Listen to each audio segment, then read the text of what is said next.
আসসালামু দর্শক, আজকে শাকিব খানের এমন এক নায়িকার ব্যাপারে আপনাদের সঙ্গে বিস্তারিত আলাপ করব, যেই নায়িকার বাবা ছিলেন সিএনজি ড্রাইভার। হ্যাঁ, সিএনজি ড্রাইভারের কন্যা থেকে শাকিব খানের নায়িকা। চলেন আলোচনা শুরু করি। যেই নায়িকাটির ব্যাপারে কথা বলছি তার নাম সাহারা। 2002 সালে চলচ্চিত্র রুখে দাঁড়াও এর মাধ্যমে রূপালী পর্দায় পা রাখেন নায়িকা সাহারা। চলচ্চিত্রটি পরিচালনা করেছিলেন শাহাদাত হোসেন লিটন। ক্যারিয়ারের প্রথম ছবিতেই শাকিব খান। এই সিনেমায় আরও অভিনয় করেছিলেন আলেকজান্ডার বো এবং ময়ূরী। নায়িকা সাহারা মূলত আজিজ রেজার ছাত্রী ছিলেন। আজিজ রেজার নাচের স্কুলের ছাত্রী ছিলেন। হ্যাঁ, আপনারা ঠিক ধরেছেন, সেই স্কুলে শাকিব খানও ছিলেন। আজিজ রেজাই সাহারাকে পরিচালক শাহাদাত হোসেন লিটনের সঙ্গে পরিচয় করিয়ে দেন। নায়িকা সাহারা সবচাইতে বেশি আলোচনায় আসেন বদিউল আলম খোকনের প্রিয়া আমার প্রিয়া ছবির মাধ্যমে, যেই ছবিতে সাহারা জুটি বেঁধেছিলেন শাকিব খানের সঙ্গে। উইকিপিডিয়া অনুযায়ী সাহারার জন্ম 19 জুন 1990। ক্যারিয়ারের শুরুতে সাহারা আলেকজান্ডার বোর সঙ্গে অনেকগুলো সিনেমাতে অভিনয় করেন, কিন্তু তার প্রথম দিককার সিনেমা ছিল ফ্লপ। যেমন 2002-3 সালে যে সিনেমাটা এসেছিল রুখে দাঁড়াও, সেটিতে শাকিব খানও ছিলেন, কিন্তু সিনেমাটা ছিল ফ্লপ। এরপরে সাহারা আলেকজান্ডার বোর সঙ্গে ভাড়াটে খুনি, order, lucky seven, damn care এই ধরনের মারপিট ধর্মী চলচ্চিত্রে অভিনয় করেন। অর্ডার সিনেমাতে আলেকজান্ডার বো এবং তার উপর চিত্রায়িত গান চন্দ্রিমা, এই গানটি তাকে জনপ্রিয়তা এনে দেয়। এরপর তিনি রুবেল ও রিয়াজের সঙ্গেও অভিনয় করেন। সিনেমাটির নাম ছিল বিষাক্ত চোখ। 2008 সালে শাকিব খানের সঙ্গে প্রিয়া আমার প্রিয়া সিনেমাটি বদিউল আলম খোকনের, এটি তার ক্যারিয়ারের প্রথম ব্যবসা সফল সিনেমা। এই সিনেমাতে সাহারাকে বড়লোকের স্মার্ট কলেজ পড়ুয়া ছাত্রী হিসেবে দেখা যায়, অহংকারী ছাত্রী হিসেবে দেখা যায়। প্রিয়া আমার প্রিয়া চলচ্চিত্রে মানে সফলতার পরে সাহারা কিছু ব্যবসা সফল ছবি করেন, যেমন বলবো কথা, বাসর ঘরে, ভালোবেসে বউ আনবো, প্রেম কয়েদি, রাস্তার ছেলে, সাহেব নামে গোলাম, 5 টাকার প্রেম, বড়লোকের 10 দিন, গরিবের একদিন। এই সিনেমাগুলো সাহারার ভালো ব্যবসা করে।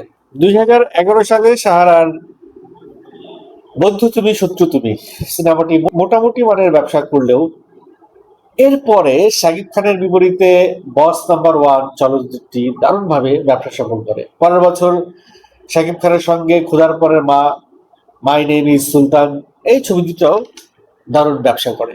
সর্বশেষ 2014 সালের 21শে মার্চ তোকে ভালোবাসতেই হবে সিনেমাটিতে সাহারাকে দেখা যায়। এরপর 2015 সালে বিয়ের পরে সাহারা চলচ্চিত্র থেকে বিদায় নেন। এরপর তিনি সংসারে মনোযোগী হন। সাহারা যদি চলচ্চিত্র থেকে বিদায় না নিতেন, তিনি যদি পূর্ণিমার মতো সংসার এবং সিনেমা বা অপবিশ্বাস বুবলির মতো সংসার এবং সিনেমা একসঙ্গে চালিয়ে যেতেন, তাহলে হয়তো আরো কিছু ব্যবসা সফল ছবি শাকিব খানের সঙ্গে আমরা দেখতে পেতাম।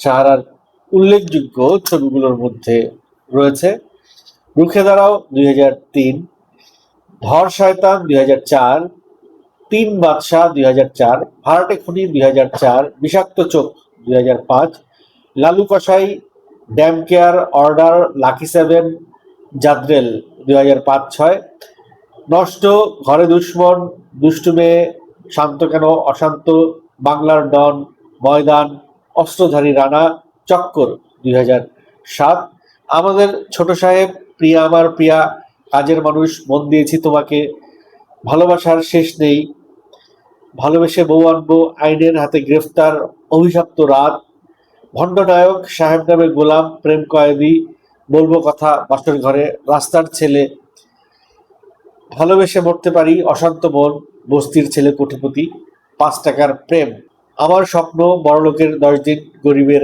একদিন, মায়ের জন্যে মরতে পারি, দারোয়ানের ছেলে, আমার পৃথিবী তুমি, সাথীহারা নাগিন, বন্ধু তুমি, শত্রু তুমি, টাইগার নাম্বার 1, বস নাম্বার 1, 1 টাকার ছেলে, কোটি টাকার মেয়ে, অঙ্ক, পিতা পুত্রের গল্প, খোদার পরে মা, সন্তানের মতো সন্তান, আমার challenge, my name is Sultan, মারুফের challenge, don number 1, Dhaka to Bombay, জোর করে ভালোবাসা হয় না, নিষ্পাপ মুন্না, তোকে ভালোবাসতেই হবে।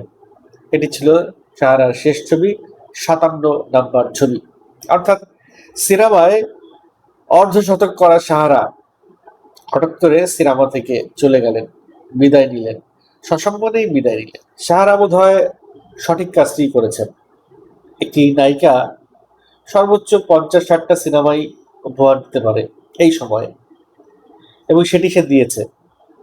তারপরে একজন প্রযোজককে তিনি বিয়ে করেছেন। প্রযোজক মানেই অর্থ, সম্পদ আছে এমন একজন ব্যক্তি। অর্থাৎ সাহারার লাইফ সেট। নায়িকা হয়েছেন, বড়লোক একজন স্বামী পেয়েছেন, ভালোবেসে তাকে বিয়ে করেছেন, স্বামীর কাছ থেকে ভালোবাসাটাও পেয়েছেন। 2005 সালে সাহারার সিএনজি ড্রাইভার বাবা মারা যাওয়ার পরে সাহারার আর লেখাপড়া করা হয় নাই।